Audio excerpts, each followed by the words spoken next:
Let's now go to Assel Tutumlu, a Central Asia and Kazakh affairs analyst at the Near East University. She joins us now from Lefkoza. Really good to have you on the program, Assel. We know that Russian paratroopers have now arrived in Kazakhstan. How successful will they be in terms of restoring order in Kazakhstan? I think what is very important is actually how localized and how specialized the assistance is going to be. Particularly what type of operations they are engaged in. I'm thinking that they're probably going to be successful in quelling the illegitimate, so to say,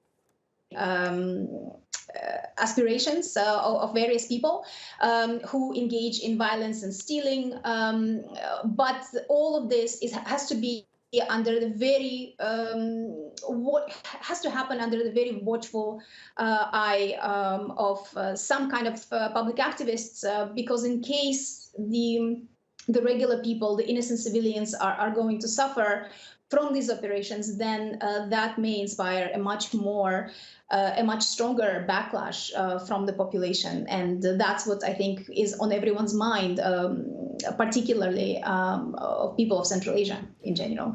Now, the protests in Kazakhstan began in the west of the country in response to a sharp rise in fuel prices. But as we know, the unrest has since spread across the country and it's now morphed into some broader anti-government demonstrations. Can you explain to us why are people in Kazakhstan so unhappy with the political establishment? Well, I think there are three main reasons that have been undergirding the protests. Particularly, the first one is the 100% spike in the LPG gas prices that happened in Western Kazakhstan. And since the taxi driving, informal taxi driving, is very important for people in low-income communities, in Kazakhstan, you can simply raise the hand on the street and then the cab driver will, a private, just regular individual can stop by and you can negotiate where to go. So this type of income would be effectively severed if the gas price equals to 120 LPG price equals to 120 tenge. And then in solidarity and with solidarity with people in Zhanaozen, a lot of people in Almaty and around the region who also engaged in this type of activities have immediately expressed their support, and they've stormed the streets. And the deeper undergirding reason, I think, is the dismay with the existing two-tier system where elites exists and plays by a different rule, different set of rules. They are mostly kleptocratic and they are controlling most profitable business in the country, with the majority of people living near the poverty line, if we calculate their salaries based on the median rather than the general statistics. And the last reason is obviously the absence of institutions to represent the people. Political parties, municipalities, have been effectively controlled by the existing regime. And so that's why there is a very strong desire for the political reforms now.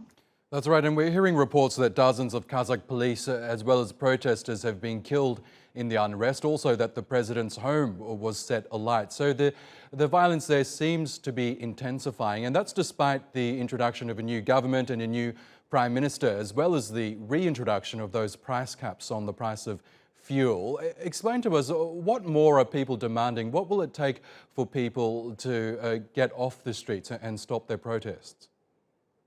Well, basically what we have seen is a very standard blueprint that have been used and adopted by the government in previous times. In 2019, for example, government engaged in various populist measures such as forgiving the debt for low-income families, increasing some kind of welfare assistance. And here they're introducing a moratorium of price increases for 180 days. So a lot of times people think that these measures are very temporary and very cosmetic. So that's why so many protesters have actually urged for a complete reshuffling of the system away from the presidential republic towards the parliamentary republic, and the greater reforms such as providing for non-regime registration for non-regime political parties and local elections.